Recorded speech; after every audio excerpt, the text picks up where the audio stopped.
Hai hai hai, welcome back to KUP Channel. Jangan lupa untuk like, share, dan subscribe channel ini ya. Happy reading!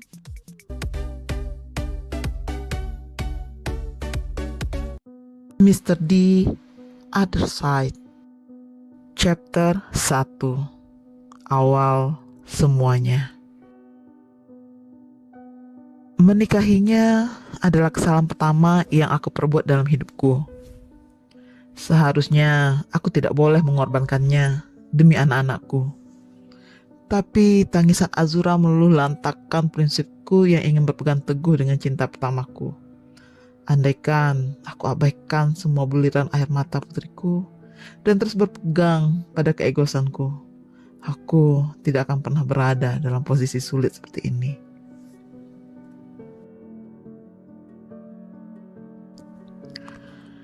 Dennis memandang satu persatu orang yang ada di dalam ruangan itu. Tatapannya tajam dan terkesan sangat dingin. Dan seru Raya terpotong karena Z menahannya untuk tidak berbicara lagi. Tatapan Dennis saat ini saja sudah cukup menjelaskan apa yang Dennis ingin katakan pada mereka semua. Sayang, bagaimanapun kita harus mendudukkan masalah ini, desak Raya ke Z. Tapi Z tidak menjawabnya. Dia malah melemparkan pandangannya ke Dennis. Apa aku harus menjawab pertanyaan itu? Apa kakak atau kalian semua yang ada di dalam ruangan ini benar-benar tidak tahu apa jawabanku?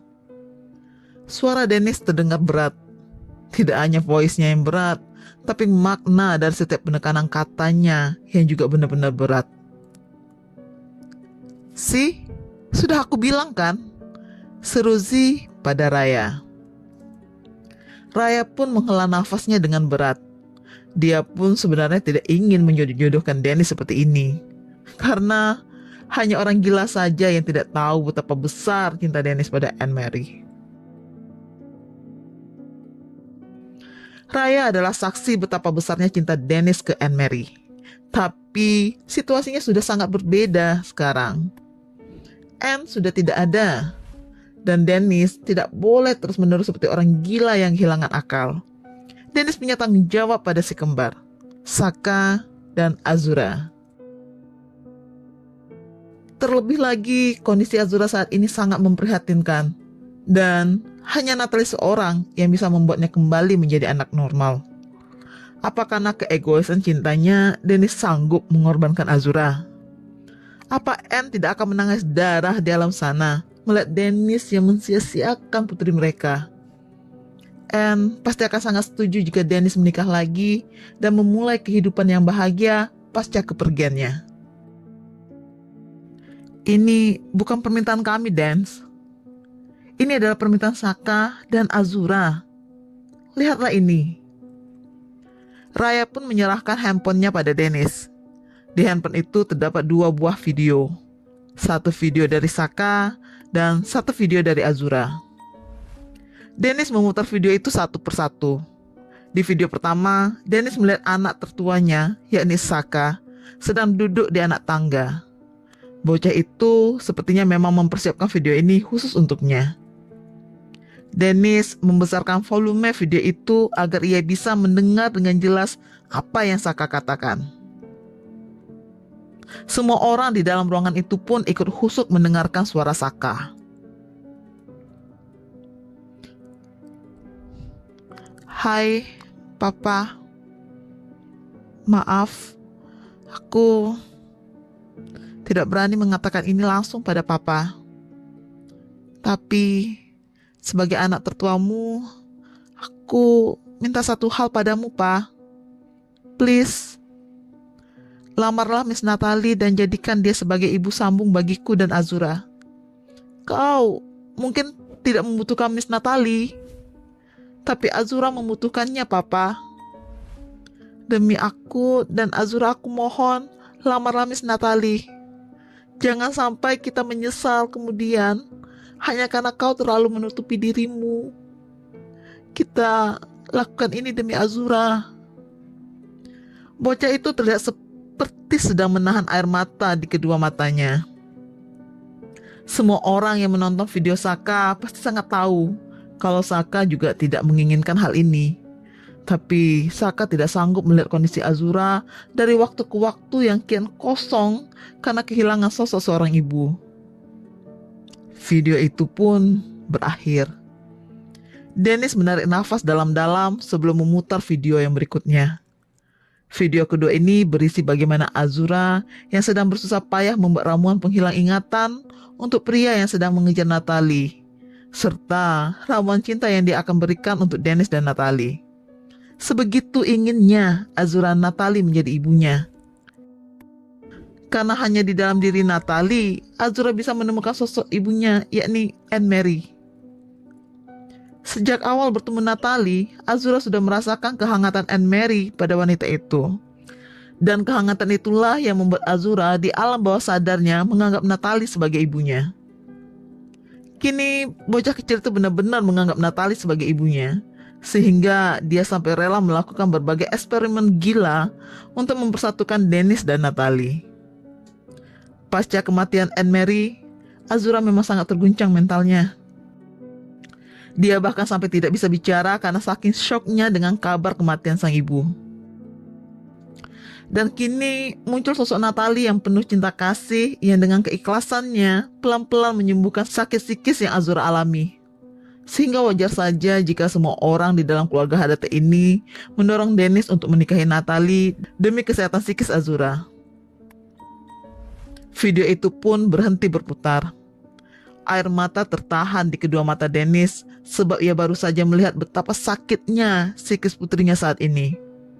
Tapi walaupun begitu, hati Dennis masih belum bersedia untuk menyetujui ide gila semua orang ini.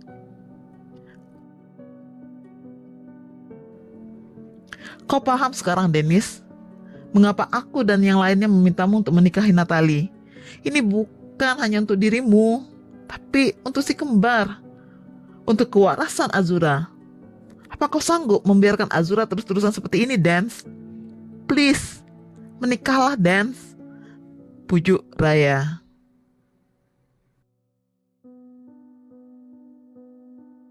Dengan perutnya yang sudah membesar, Raya duduk di samping Dennis. Diambilnya tangan adik ipar yang sudah bagaikan adiknya sendiri itu. Lalu tangan itu Raya genggam erat. Buliran air mata Raya jatuh satu persatu mengenai tangan Dennis yang dia pegang. Dengan suara serak yang penuh kesedihan, Raya berkata, "Aku menyayangimu dan Anne-Marie bagaikan adik-adikku sendiri. Aku pun ikut sedih dengan kepergiannya.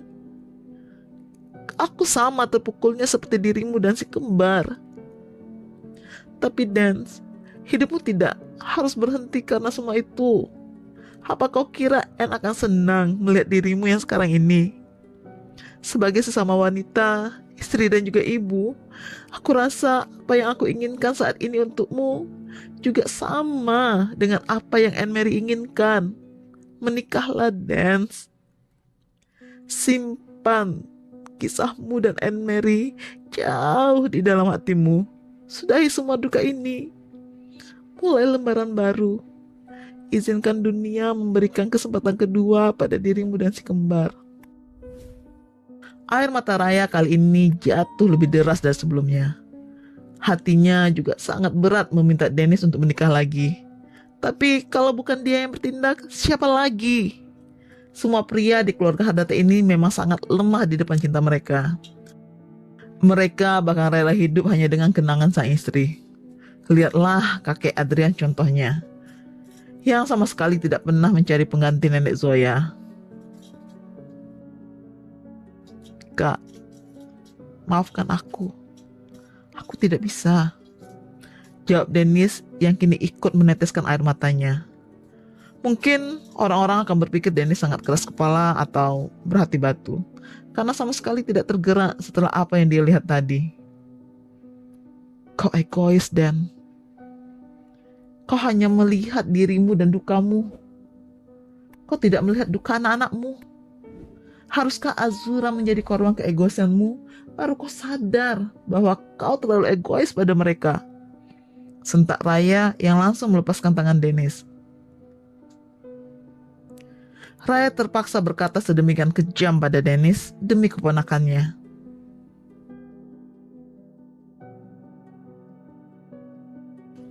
Dennis, dengarkan aku.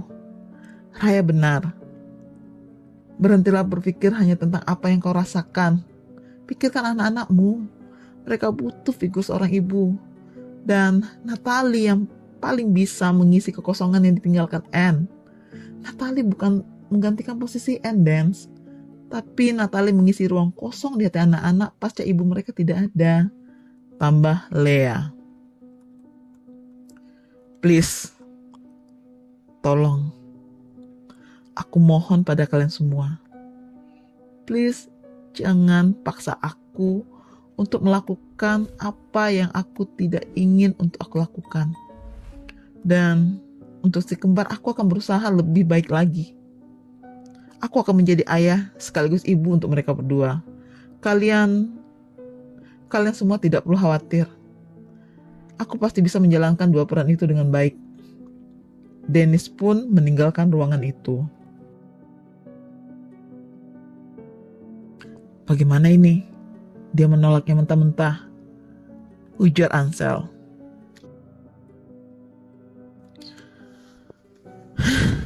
Hanya jika Azura dan Saka bicara langsung dengan ayah mereka, mungkin ayah mereka akan berubah pikiran. Timpal Lea. Sudah kuduga, video dari mereka tidak akan menggerakkan hati Dennis. Sambung Z. Atur pertemuan mereka berempat. Dennis, Natalie, Saka dan Azura.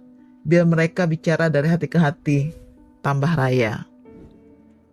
Tapi bagaimana dengan Natalie? Apa dia bersedia menikah dengan Dennis? Tanya Lea. Kau tenang saja soal itu.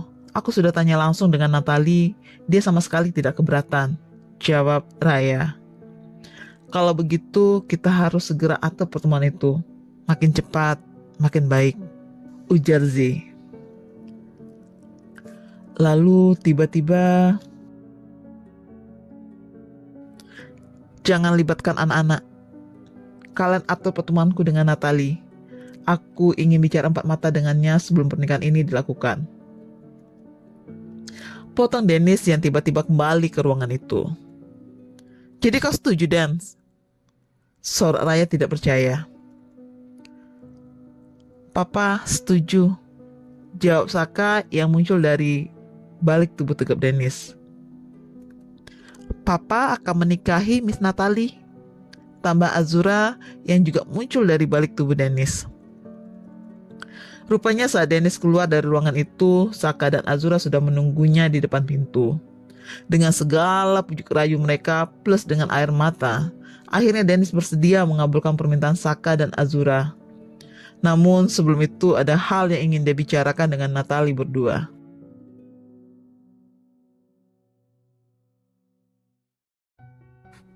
Akhirnya Dennis dan Natalie pun menikah. Dengan ini aku nikahkan dan kawinkan engkau dengan putriku Natalie Zubert dengan mas kawinnya seperangkat alat sholat beserta perhiasan seharga 50 miliar dibayar tunai. Aku terima nikah dan kawinnya Natalie Zubert dengan mas kawinnya seperangkat alat sholat beserta perhiasan seharga 50 miliar dibayar tunai. Terdengar suara melafalkan ijab kabul pernikahan keduanya dalam satu tarikan napas. Sah. Alhamdulillah. Akhirnya Dennis pun menikahi Natalie Zubert sesuai dengan permintaan si kembar. Sebuah pernikahan yang hanya menjadi pernikahan di atas kertas saja antara Dennis dan Natalie. Sesuai dengan apa yang telah Natalie dan Dennis sepakati saat mereka bertemu seminggu sebelum pernikahan dilaksanakan. Ya, Dennis dan Natalie memang telah membuat sebuah perjanjian sebelum pernikahan mereka, di mana Dennis telah mempersiapkan sebuah surat perjanjian pernikahan yang akan dia berikan kepada Natalie. Andaikan Natalie menyetujui semua yang menjadi persyaratan Dennis dalam surat perjanjian pranikah itu, maka Dennis akan melanjutkan pernikahan ini. Dan andaikan Natalie menolak, maka Dennis tidak akan melanjutkan pernikahan ini. Dennis pun akan punya alasan yang kuat yang bisa dia berikan pada keluarganya, terutama pada anak-anaknya. Hari ini genap sebulan sudah Dennis dan Natalie menikah. Dan genap sebulan sudah Natalie menyandang status sebagai istri Dr. Dennis Hardata. Seperti biasa, Natalie datang ke rumah sakit untuk mengantarkan makan siang untuk Dennis. Hal ini sudah Natalie lakukan semenjak dia resmi menjadi istri Dennis. Natalie sesungguhnya tahu kalau Dennis sama sekali tidak pernah memakan bekal makan siang yang Natalie berikan padanya. Tapi untuk meluluhkan hati sang suami, dia tetap bertindak seperti wanita bodoh yang berpura-pura tidak tahu kalau cinta sang suami tidak akan pernah menjadi miliknya. Dance, sapanya dengan riang gembira saat membuka pintu ruangan direktur rumah sakit itu. Nat, apa yang kau lakukan di sini?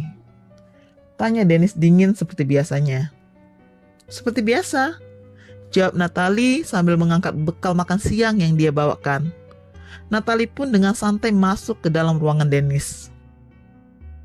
Sudah berapa kali aku katakan padamu, kau tidak perlu repot-repot mengantarkan makan siang untukku. Di sini ada banyak sekali makanan dan terkadang aku ada operasi mendadak sehingga makanan yang kau bawa menjadi dingin, Nat. Kau tahu kan, kalau aku tidak suka makan makanan yang dingin. Ujarnya yang mungkin saja tidak dia sadari telah menyakiti hati Natalie.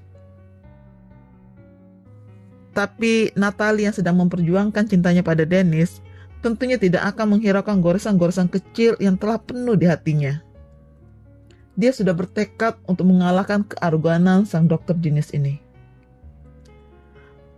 Aku tidak mempersiapkan ini khusus hanya untuk dance.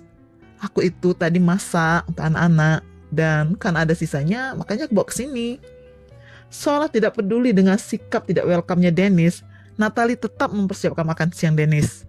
Dalam hatinya dia bertekad untuk membuat Dennis makan makanan yang dia bawa. Nat, maaf, kau makan saja sendiri ya. Aku ada operasi 5 menit lagi. Dan ya, lain kali kau tidak perlu membawakan makanan lagi untuk makan siangku. Aku senang kau menjaga anak-anak dengan sangat baik. Tapi bukankah memang itu kesepakatan kita sebelum menikah? Kau hanya akan menjadi ibu pengganti untuk anak-anakku. Dan tidak akan pernah menjadi istri pengganti dalam hidupku. Maaf, aku hanya sekedar mengingatkannya saja. Mana tahu kau lupa atau mulai terlena dengan kontrak pernikahan ini. Ujar Dennis datar dan benar-benar datar. Seolah kata-kata itu keluar dengan ringan dari mulutnya. Tentu saja aku ingat, Dan, ucap Natalie sambil bersusah payah menelan kesedihan di hatinya sebab kata-kata Dennis yang sangat menusuk. Bagus kalau kau ingat dengan perjanjian kita sebelum pernikahan. Aku tidak ingin kau membuang waktumu untuk hal yang sia-sia. Dan ya, kalau kau sudah mendapatkan orang yang kau cintai, kau bisa memintaku untuk melepaskanmu. Aku yakin baik Saka ataupun Azura pasti sudah akan bisa mengerti situasi sebenarnya saat itu. Setelah mengucapkan itu, Dennis pun meninggalkan Natalie di ruangannya seorang diri. Dennis sudah sering melakukan hal ini, dan itu artinya ini bukan pertama kalinya Dennis menghancurkan pondasi cinta yang sedang Natalie bangun dengan susah payah. Natalie melihat ke arah makanan yang sudah terhidang di depannya. Air mata yang sedari tadi dia tahan pun akhirnya terjatuh satu demi satu di pipinya. Dengan sebuah senyuman pahit dia berkata, makanan ini tidak salah apa-apa, Dance. Kalau kau tidak menyukaiku, paling tidak jangan membenci makanan ini. Natalie pun membereskan kembali semua makanan itu. Sambil membereskan makanan itu, Natalie teringat akan percakapannya bersama Dennis seminggu sebelum pernikahan mereka. Flashback on. Suasana malam itu terasa hening bagi Dennis dan Natalie. Padahal di ruangan VVIP itu saat ini sedang mengalun sebuah musik romantis yang menemani Dennis dan Natalie makan malam romantis berdua. Hal ini memang sengaja Anulika Rayana lakukan agar tumbuh benih-benih cinta di hati Dennis dan Natalie. Tapi sayangnya planning dan realita memang kadang kerap tidak sejalan. Dan itulah yang terjadi malam itu. Aku tidak akan berbasa-basi denganmu, Nat. Kalimat pertama yang keluar dari mulut Dennis saat Natalie menyelesaikan makan malamnya. Kau pasti tahu alasanku memintamu untuk bertemu denganku malam ini kan? Sambungnya dingin. Ini pasti soal pernikahan kita kan? Timpal Natalie sesantai mungkin. Keluarkan surat kontraknya Papa Zura. Akan aku tekan dengan senang hati. Dennis tersenyum tipis. Dia tidak menyangka ternyata Natalie telah membaca isi pikirannya. Ternyata dia lebih pintar dari dugaanku, seru Dennis dalam hati. Ini, bacalah dengan sesama. Aku menulis semuanya secara rinci mengenai semua hak dan tanggung jawab dirimu dan diriku. Kalau ada butir yang tidak kau setujui, maka katakan saja padaku. Akan aku tinjau ulang. Kalau memang bisa dirubah, maka akan dirubah. Tapi kalau tidak bisa dirubah, maka kau harus menerimanya atau pernikahan ini kita batalkan saja. Ujar Dennis dengan gampangnya. Cih, pria ini memang benar-benar tidak berniat untuk menikahiku. Gerutu Natalie dalam hati setelah melihat sikap Dennis.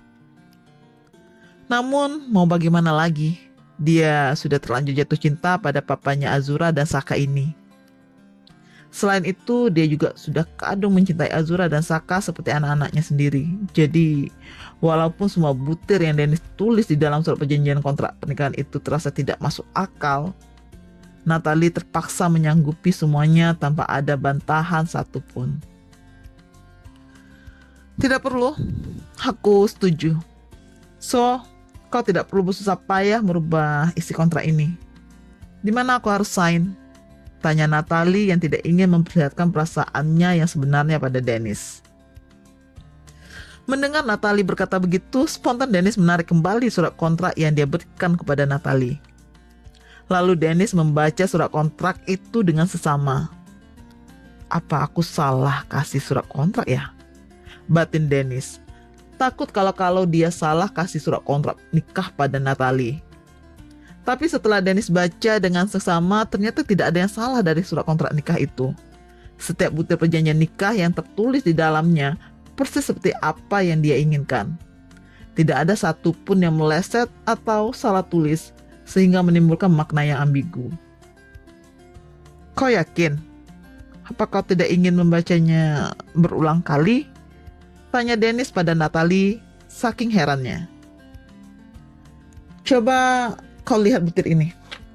Di sini tertulis jelas, aku tidak akan pernah melaksanakan tugasku sebagai suamimu, terutama dalam hal nafkah batin. Tekan Dennis sambil menunjuk butir perjanjian yang dia maksudkan.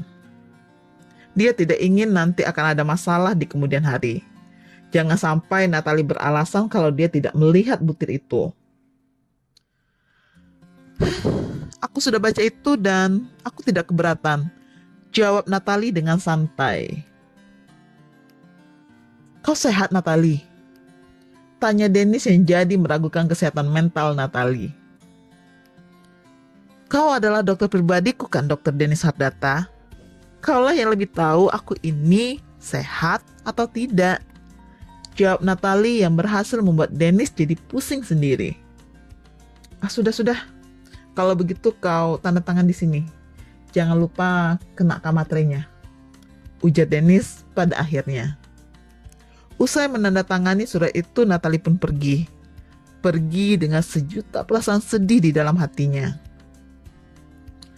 Namun seberapa besar pun rasa sedih yang ia rasakan, rasa cintanya untuk pria yang baru saja menyodorkan surat kontrak pernikahan telah mengalihkan segalanya. Natalie telah memantapkan dirinya sebagai ibu pengganti bagi anak-anak pria yang dia cintai itu. Dalam hatinya, dia hanya berharap suatu hari kelak pria yang bernama Dennis Hardata itu akan memberikannya kesempatan untuk menjadi istrinya yang sesungguhnya. Meski harapan itu setipis uban ubur-ubur di lautan.